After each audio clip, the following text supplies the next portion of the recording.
3 ways to become a more influential leader. Being a leader is about many things, but one of the most important traits you should possess is the ability to influence, inspire, and encourage your team. When you can do this, you can bring the very best work out of each individual, and thereby help the collective team to achieve amazing things. So how do you influence and inspire as a leader? In this presentation, we're going to explore the answer. 1. Give your team projects. Instead of micromanaging every single tiny decision in your organization, the best leader is someone who provides a rough outline of what needs to be accomplished, and then allows the team to complete that themselves. Why? Firstly, this means that you don't need to be in 100 places at once, micromanaging every fine detail. At the same time, this lets the team that you have paid do their very best work, rather than having you stifle all creativity out of them. But most importantly, giving your team ownership over a task helps them to feel more in control over what they are doing and makes the task more intrinsically rewarding. 2. Lead by example. There are few things more frustrating than a leader that does not lead by example. How frustrating is it to be told by your boss to hand in work on time, and that tardiness is never excusable, only for them to then not get around to looking after that work for weeks? When you are a leader, you need to set the tone for your office, and you need to set a blueprint for how others will behave. In a crisis, your team is going to look to you for how to respond. If you are panicking and shouting, then they are unlikely to remain productive. But if you can calmly continue with your work, then chances are that so can they. Likewise, if you want them to wear a smart shirt into the office, then you need to as well. 3. Provide credit where it is due.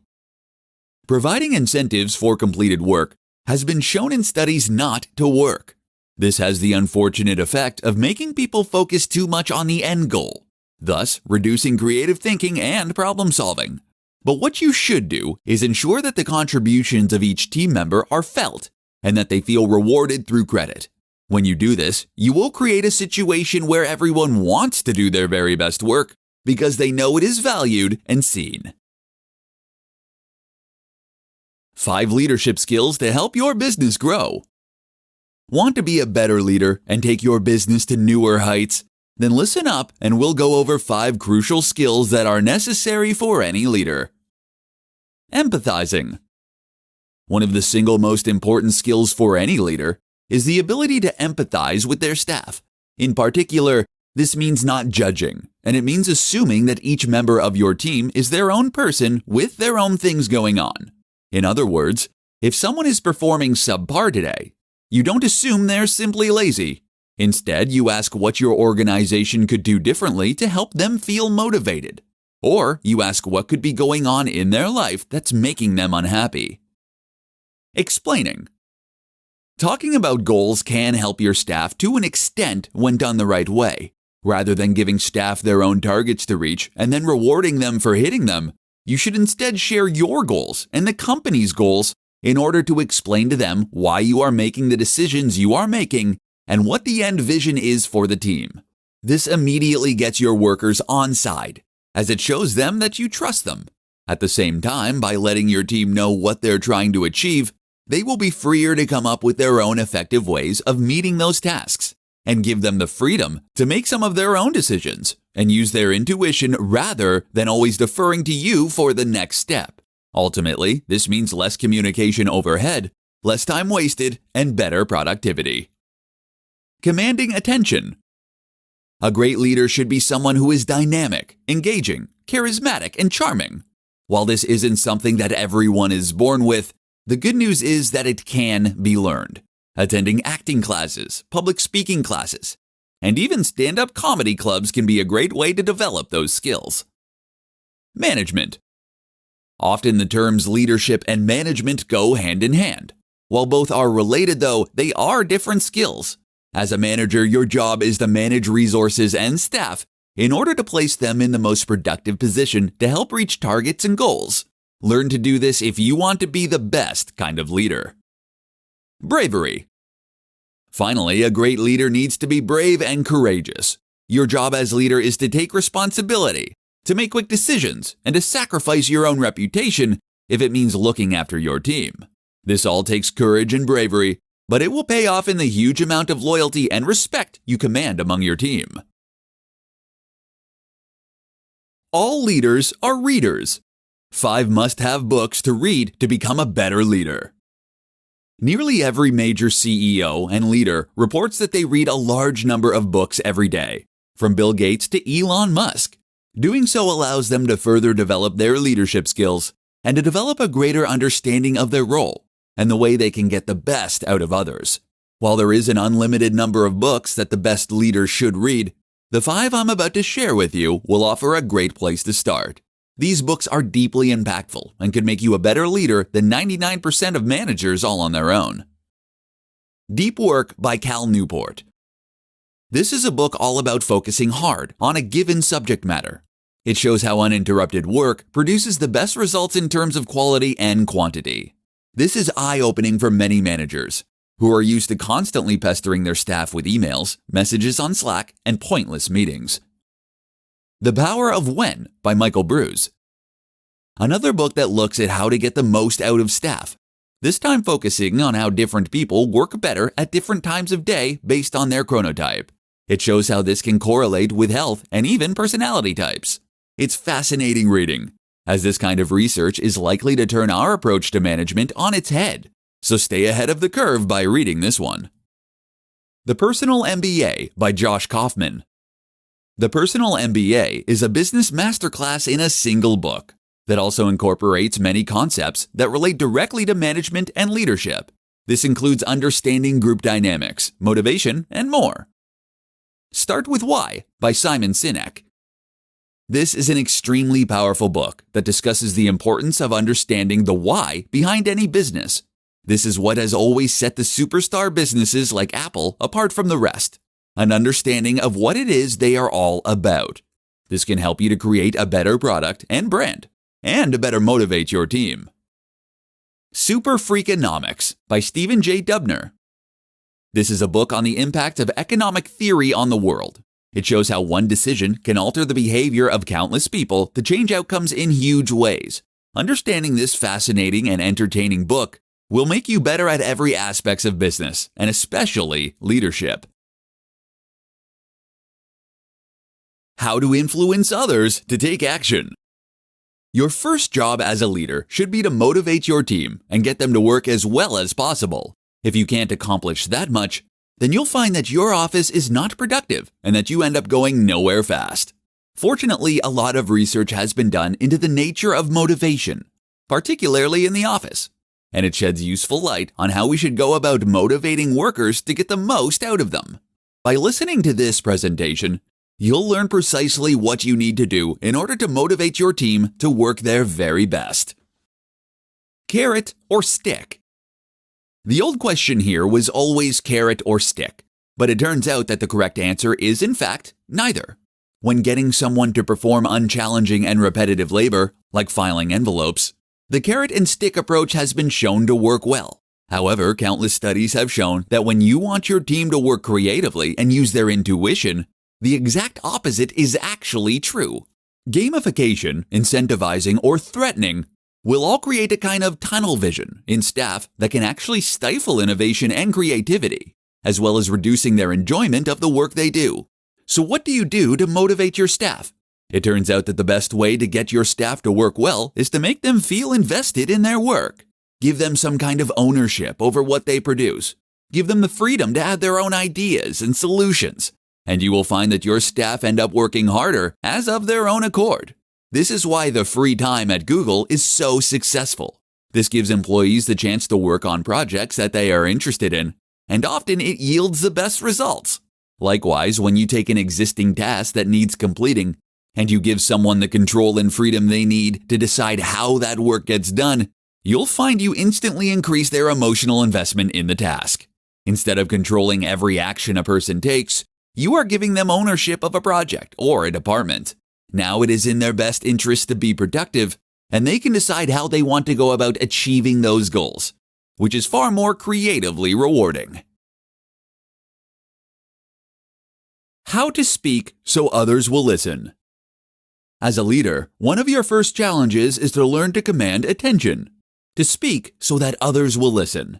After all, how can you instruct your team and get the best out of them if they won't listen to what you have to say in the first place? In this presentation, we'll discuss how to command attention and respect as a communicator and a leader. Believe in what you're saying. The number one thing that makes someone appear more charismatic is passion. If you genuinely believe in what you're saying, this will light up your entire face and body. You will speak not only with your mouth, but also your gestures and your eyes. When you do this, you convey that what you are saying is important and exciting, and you instantly command attention. Try to tap into the emotion behind what you are saying. Why is this important? Why are you excited? Anxious? Angry? Another way to do this is to relate the story to something that matters to you or your team personally. In other words, take a narrative structure and weave a story. Speak less. Of course, you can't always channel this kind of emotion. If what you're saying isn't that important, then you won't be able to sell it as though it is. So what's the answer? Simple. Don't say it. Talk a little less, and you'll find that the times you do speak up are the ones that are far more important. By doing this, you will create a situation in which people want to listen to you, in which they want to know what you have to say. Use pauses. Likewise, when speaking, you shouldn't be afraid to use long pauses and moments of silence. These silences help to add a dynamic flow to what you are saying, and they encourage your audience to really listen to what you are saying. Being quiet can be a great way to build suspense and interest when telling a story, and it can be a great way to demonstrate confidence. Most of us are too afraid to be silent, as we think we'll lose our audience. Therefore, if you have the confidence to stand at the front of the office and not say anything, your staff will know that you aren't desperately trying to seek approval. Suddenly, what you have to say gains that much more importance and gravitas. How to stop blaming others and take ownership of your actions. The worst kind of leader is the leader who doesn't take responsibility. After all, being a leader is all about taking responsibility. Unfortunately, this is something that many people still don't understand, and as such, they end up making their office less productive and a more stressful place to be. In this presentation, we'll look at how to flip this on its head and to become the fearless leader your team needs you to be. The blame game. The manager's job very often is to make sure that their team are meeting specific targets at given points in time. This is a way that they can demonstrate the effectiveness of their work and that their efforts can be measured. But what happens when they don't reach those targets? Bad leaders will now turn on their staff and actively blame them for being ineffective. They do this in order to save face and to avoid getting in trouble with their superiors and generally pass the buck. But it also happens to be the number one way to instantly reduce the productivity of your team. Why? Firstly, it means that your team now feels stressed knowing that they might get it in the neck for their work. The result is that they won't take as many creative risks, and they generally won't do their best work. They'll likely also feel resentful that their work has gone this way. The other issue is that it makes you seem like a weaker leader. After all, if you can't take responsibility when things go badly, you also should get no credit when things go well. So what are you doing? Your job is to then simply suck it up and to take the flak when things go wrong. Recognize that this is your team, and if they aren't working to the best of their ability, then that is on you. Decisions. The other sign of someone who likes to shrink responsibility is that they refuse to make decisions. As soon as you make a decision, you take full responsibility and you commit to a certain path of action. By avoiding making decisions, you can avoid taking this responsibility, but you also prevent your team from doing anything effective or useful. Take the responsibility, make the call, and take action. This can take a while to get used to, but it's simply a matter of changing your thinking. Your job is to be the person who makes the call and takes the flak. The 3 most common leadership mistakes. Being a leader means knowing how to protect your team so they are able to perform at their very best. Your job is to provide guidance, inspiration, and a safety net, which in turn will inspire them to take action and to contribute the best effort they are capable of. When everyone gives their very best, the team works. But while that's what good leadership is really about, this is something that is lost on many people. Unfortunately, a large proportion of leaders have the completely wrong idea about what being a leader actually means. As such, they can end up causing more harm than good. In this presentation, I'll be discussing 3 of the most common leadership mistakes that you can learn from and avoid. 1. Shouting. Being a leader does not mean blustering and yelling until you get your point across. It does not mean reprimanding dissidents in front of the entire office. Remember that being a leader does not mean you're in charge of someone or that you have the right to admonish them. Rather, it means that they have agreed to follow your instruction in this specific context. Don't let the power go to your head. A good leader doesn't need to shout to get their point across. And if things aren't working out, you simply part ways on good terms. 2. Threatening. Similarly, many leaders take the unfortunate approach of trying to terrify their followers into getting work done. They might point out that they have the power to terminate that person's employment, or they might threaten them with more work. There are lots of reasons that this doesn't work. For one, it means that those team members are going to be put in the wrong state of mind and not feel particularly like team players. Additionally, this kind of stress can actually dampen creativity due to chemical changes in the brain. 3. Micromanaging. A manager who focuses on every single detail of the work being done and attempts to wrestle control away from their team will only end up making those team members feel undervalued, while removing any creatively rewarding aspects of the work. Not only that, but they will be wasting the talents of someone hired to do that job specifically, and they will be wasting a lot of time doing work and having conversations that could have been avoided. Why emotional intelligence is crucial for effective leadership. What is the most important feature of a great leader? Is it the ability to stay calm in a crisis, to bark orders, or to command respect and fear? No. The most important feature of a leader is to understand people. This comes down to emotional intelligence, the ability to understand, predict, and ultimately influence the emotions of others. There are many situations where this plays out. For example, when someone fails to do their best work repeatedly, you might be tempted to accuse them of being lazy. The emotionally intelligent manager, however, will understand that this person might be having problems at home, or they might simply not find the work they're doing rewarding. So you should ask, how can you make that work more intrinsically rewarding for them?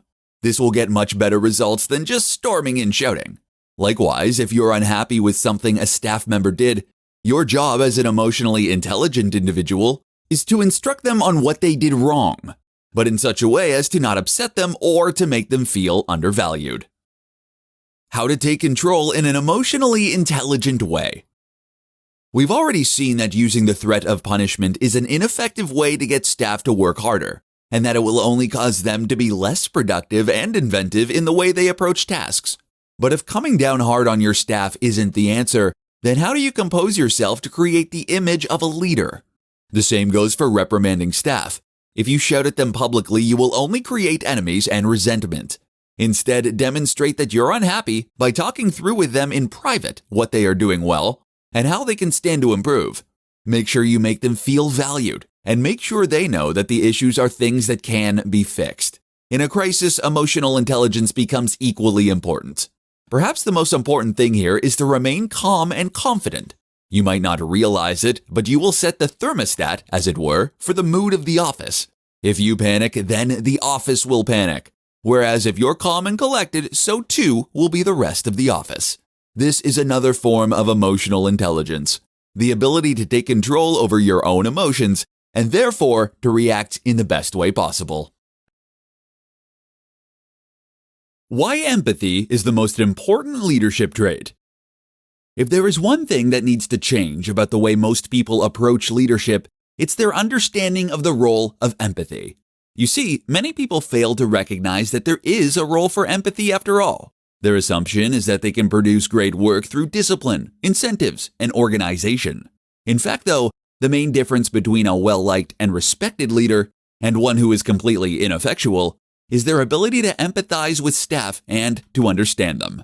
Trying to get someone to do as they are told because you said so is a recipe for disaster, So too is reprimanding someone because they have failed to complete their work properly. While they might toe the line for fear of being fired, this won't create workplace satisfaction, and it will likely cause them to produce subpar work. Moreover, they might well start looking for alternative employment. When someone fails to get work in on time, then ask yourself, could something be going on in their personal lives that has prevented them from completing their best work? Did you provide clear instructions and enough time? Why isn't the work inherently motivating for them? Would they like to somehow change the way they are working? By answering these questions, you can address the root of the problem. Instead of feeling watched and bullied, the person now feels supported and encouraged. Immediately, this leaves them wanting to do better work for the organization that is looking after them. But it also means that you can work together in order to come up with a great solution that will help them to do their very best work every day. Now, you might give them more ownership or creative control over their work. You might give them a little bit of time off, or you might look into flexible working hours. Whatever the case, stopping to listen to your staff has now helped them to do the very best work they can do. That's far better than yelling at them so that they bury their head in the sand. This can have profound impacts on the productivity of one member of staff and on their relationship with you. But now if you multiply that across countless office workers, you can completely transform the culture and work environment for the better. Learn to listen and to care. Why every manager should be trained in emotional intelligence. Emotional intelligence, EQ, is a quotient used to measure how in touch someone is with their emotions. This is fairly abstract though, and there are methodological problems with measuring it, even more so than with IQ. But while that's true, it is also widely accepted that EQ is something that exists, and that is extremely important when it comes to taking charge and instructing your followers. It's something that every manager should be trained in. To illustrate this point, consider a real-life example of someone who was put in a leadership with poor emotional intelligence. This person was an editor whose job it was to read through writing from journalists, and then to make corrections ready to print. If the corrections were extensive, they had the option to send the work back to the person who wrote it. For their very first job, the editor received a large article that a journalist had written over the course of several days. The writer was proud of this work and had worked extremely hard. But the editor found several faults with the formatting, the grammar, and more. So what they did was to make a public example of the writer. They pulled them up to their desk in a crowded office and then explained loudly to the entire team how they had failed to listen to the writer's guidelines, how they had used the wrong capitalization in their title, and how they had failed to properly link out to other websites, and how they had clearly missed several typos. They made no mention of the many positive points of the article, and they were rude about the overall quality. The result? The writer felt completely underappreciated for the work they had put in. Not only that, but they felt humiliated in front of their coworkers. And they felt especially aggravated that this was coming from someone brand new that they had never worked with before. The next time that the writer had to deliver a similar piece of work, they spent significantly less time and effort on it, and therefore delivered an inferior product. Not only that, but they took much longer than necessary to correct the mistakes. How could this have been handled? The editor could have spoken to the writer privately. They could have started by thanking the writer for their work and pointed out some of the qualities that made it a great piece of work.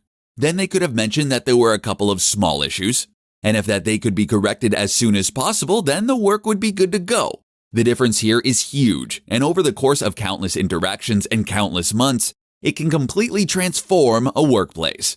EQ is critical to leadership.